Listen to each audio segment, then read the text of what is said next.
Alright, so the second structural pattern of our lesson 5 here, inverted sentences. I don't think we stress this enough in class, but sentences in Japanese have a very specific pattern that's different from English.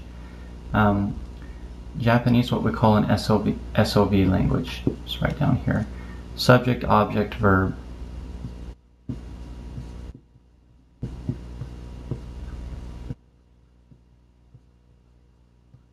English is a SVO language. Subject, verb, object. Very few languages in the world have an SOV form. Korean also does. Tamil, which is a language in India, also does as well. Chinese is not SOV though, just so you know. English is an SVO, means subject, verb, object, right? So the structure is different. You're going to have to get used to that when you make your sentences. Kind of why I talked a little about using particles differently than you would form English sentences. But anyway, so here we have our standard sentence. 美味しいケーキ食べましたか? Okay. So in this sentence, what's the subject? The subject is keiki. Okay. And 美味しい is the adjective that describes the keiki. Ano is the prenominal that also describes the cake. So that delicious cake is the subject. Tabemashita ka, here's our predicate, which is like our verb that we had in that SOV. Alright, so that comes last. So anyway, that is the standard form for a Japanese sentence. However, sometimes we have what we call an inverted sentence. Okay. This is very common in speech, not common in the written language at all, if ever, and it's often used as an afterthought. So when this happens, we might say, for example, 食べましたか?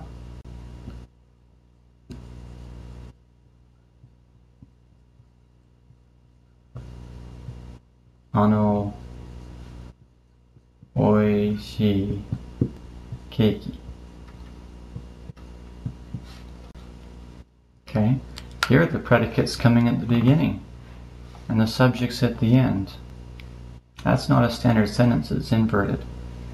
So sometimes you think about this after the fact, or you want to emphasize this more, and so you say this more. So you might say to a friend, 食べましたか? 美味しいケーキ. Okay? So with an inverted sentence, all you're doing is kind of flipping it around. Okay? So,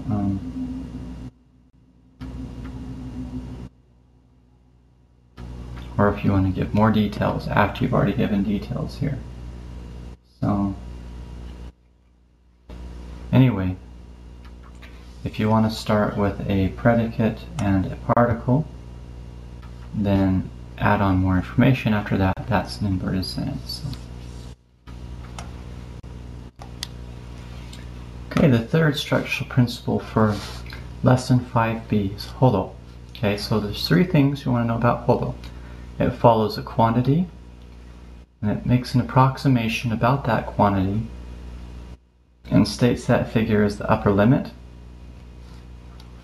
Anyway, basically, you want to ask a degree of something. So if somebody says,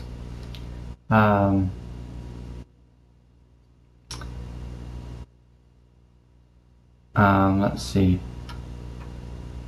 I want to go buy some dictionaries, and you might say, どれほどがいいですか?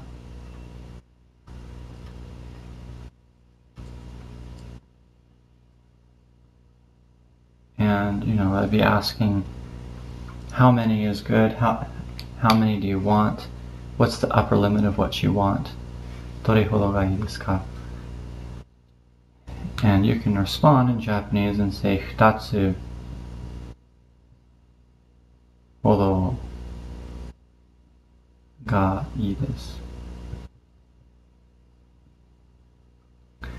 Now this might seem a little silly because it's supposed to be an approximation, but you're saying specifically to, right? The thing is that in Japanese, non-specificity, or not being specific about what you're talking about, is polite. Okay. So you'll find that oftentimes you'll talk around things in Japanese, and that's more polite than stating it directly and being specific about what you're talking about. So we'll use hodo more in the future, but for now, the most I see using it now is saying things like dore hodo. Okay, so to what extent, but it's describing a quantity. Okay. Okay, so last one of 5b, talking about kore mo sore mo. So, as you know, kore and sore are both nominals, and mo means as well. So we're linking these two nominals together, saying this as well and this as well. Why would we say that? Well, if we want to have a more complete emphasis on things like that, or if we want to describe something that encompasses everything, okay, or we're making note of that combination. So, you know, the book talks about, well, a good example is kyou mo, ashita mo.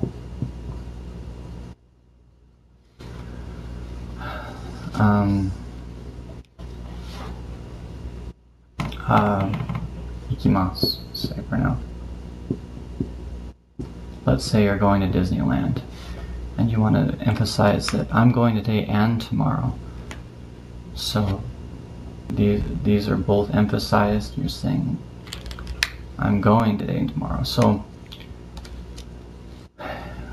that's the basic. It's feeling the feeling of that. What's the difference? Say if I were to say kyou to ashita.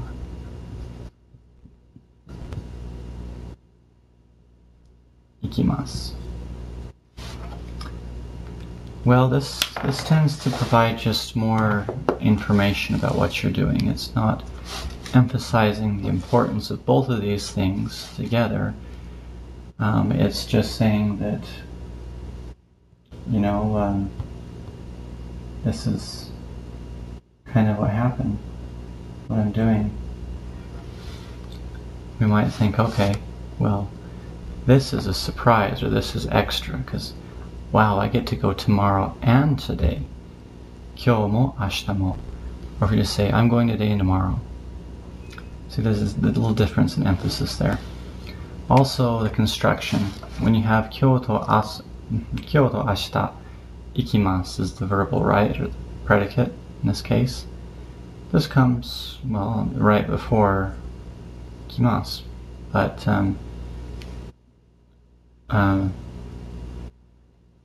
this obviously has a particle separating, like mo. Okay. So it has two different parts of nominals, x and y, where this kyou to ashita kind of function like one entity. So, you know, kyou mo ashita mo ikimasu, right? And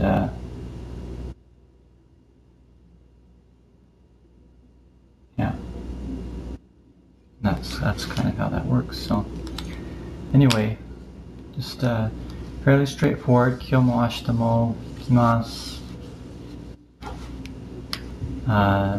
Nihongo mo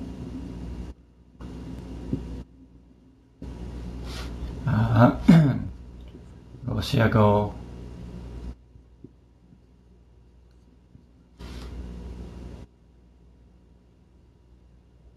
mo benkyou shimasu.